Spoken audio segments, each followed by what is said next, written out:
Hello, everybody. Welcome back to the channel. Welcome back, all the Miley Cyrus fans. And Ryan, are you ready for more Miley? Are you excited? I'm always ready for more Miley. She's fantastic. She's wonderful. She did really well at the Grammys. I know people are saying you'll have to react to her Grammy performance of Flowers. Okay, we'd love to, but you gotta do the right thing, Nathan. You got to do what Amanda did. What did Amanda do with this song, Nathan? Well, Amanda paid for it. There you go. That's right. Amanda has this to say. It's the 6th track off her Endless Summer Vacation video and one of my favorites from the album. I think we're almost got this album done now. Yeah. We're halfway done or 2/3 way. Yeah. So yeah, people are saying her Grammy performance is iconic. I have no doubt. I saw a couple of her photos of her. Her hair was like really big and crazy. It had like a 1986 flair to it. Yeah, it was like this really big hair. I would love to watch it, but if you want to see our reaction to it, I've been this close to watching it on my own, but I won't. I'm waiting for someone to pony up and make it a proper reaction. But until then, go ahead, please. Yeah, well, I was just going to say, people don't understand just how like booked up we are. Yes. For our stuff. Like between Ryan going to Qatar and coming back and everything, those were the only moments we actually weren't recording this month.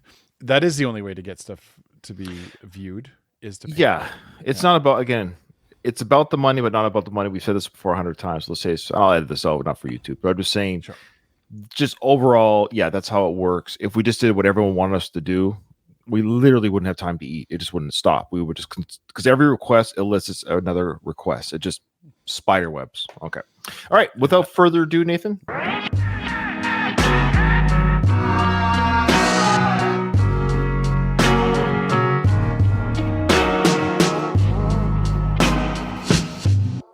I wanna set off alarms, deal out the cards, smoke Cuban cigars, and get kicked out of bars before 2. But only if it's with you. I wanna drive down to Texas, flip off my exes, get kind of reckless, and have wild sex under the moon. But only if it's with you. I got some baggage, let's do some damage. I'm not made for no horse and carriage. You know I'm savage, but you're looking past it. I want that late night sweet magic, that forever lasting love.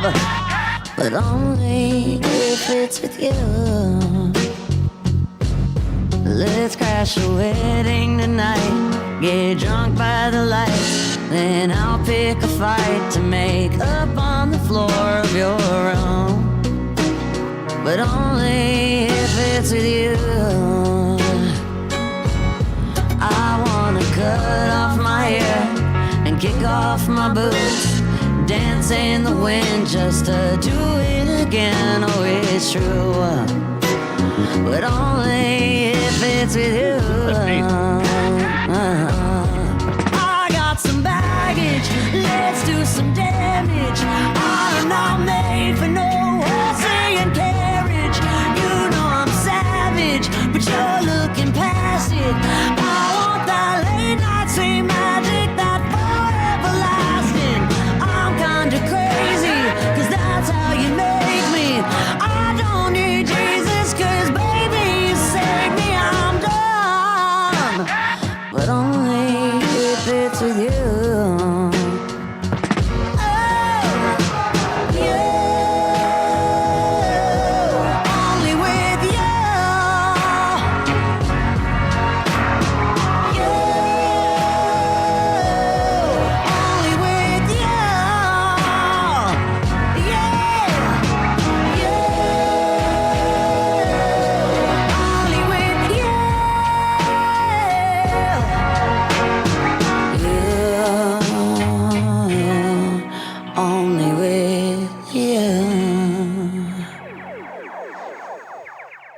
Ooh. A lot of like throwbacks there. That did you hear the little like sampled sound, and you hear like Yeah. that reminded me of like sounds from the 90s. Here's what I think. This is the most Miley song we've listened to.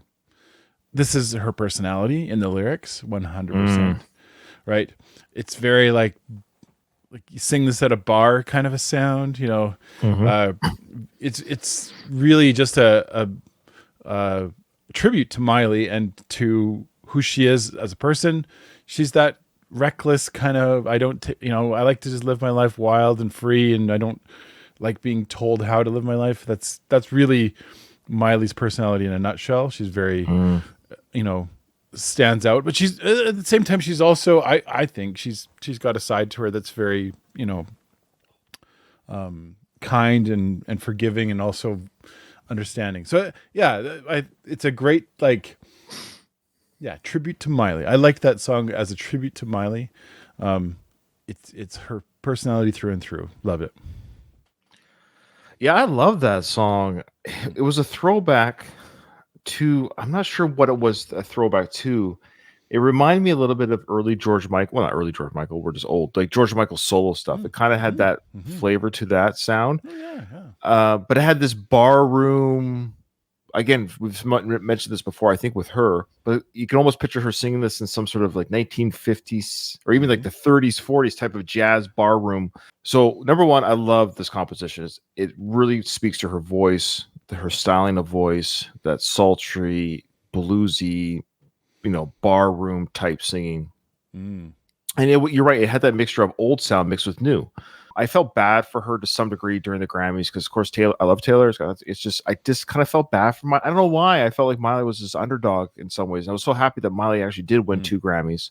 I forget which ones they're for. I think she won for Record of the Year, actually. Not and song or pop song or vocal performance or something like that. So she won 2 Grammys, and she was so thrilled about that. It was really cute to see her accept those awards. And she was really gracious too towards Mariah Carey, which was really sweet to see. When she got the award from Mariah, she really paid her respects to Mariah. I'll just leave it at that regarding something else. I can't figure out what you're. I'm just saying it was really sweet to see Miley. Look, I really like Miley. I think she's got a fun personality. I think she's a sweetheart. I still can't believe that guy cheated on her. I don't get it. Anyways, but hey, it gave us the song Flowers, right? Anyways, I've really enjoyed seeing her do so well, but I do feel like she's an underdog, and I think it has to do partly, it's not her fault, but she was a Disney kid, and she had the Hannah Montana show, and so everyone kind of just pictured her as this, like, oh, your dad was a famous country singer, and you're a Disney kid, and almost like you're a spoiled brat, maybe, and now you got to prove yourself, and I think she's done more than prove herself. She can really sing and perform. I love this song. Beautiful performance. Yeah. I love that part at the end when she was doing that you and the people were singing in the background. My only complaint is guess what? I just wish that part lasted longer. It was just, I just really loved how I could see that lasting longer on the concert version. But I love, yes, what she did. But I just wish that part of the you with the chorus singing in the background. I just wish it was drawn out a little bit more because I love that the way it goes. I just love how it sounds. But hey, leave on a high note. Okay, yeah. Great stuff. Thank you so much, Amanda. Amanda, you're awesome. Thank you. I believe Amanda keeps giving us the Miley stuff. I think. I think she's one of the bigger. Yeah. So thank you so much. I love it. I love Miley, and I've been waiting. I always just wait for people to give us Miley because I want people to see our reactions to it instead of me just listening on my own. So good stuff. I agree with Amanda, and she said this is the best one of the best ones on the album. I agree. This is a very mature. And this is the thing about Miley. She's still fairly young. I think she's only 31 or 2 or something like that. Still very young. It's going to be exciting to see what she's like in 15 years. You know what I mean? Once we get to that mid 40s range, just to see what else she's done by then. It's going to be really fascinating to watch her next decade and a half of music. Yeah. Oh, yeah. Absolutely. Thanks, Amanda. Thanks, everyone, for joining us for our Miley journey. If you want to check out all the other videos in our Miley journey, you can go right back to the beginning when we first reacted to our first Miley's video, or you can just hop right in the middle, or you can join us when we go live here on Patreon. Do that, and we will be so happy. Thanks, everybody. We'll see you in the next one.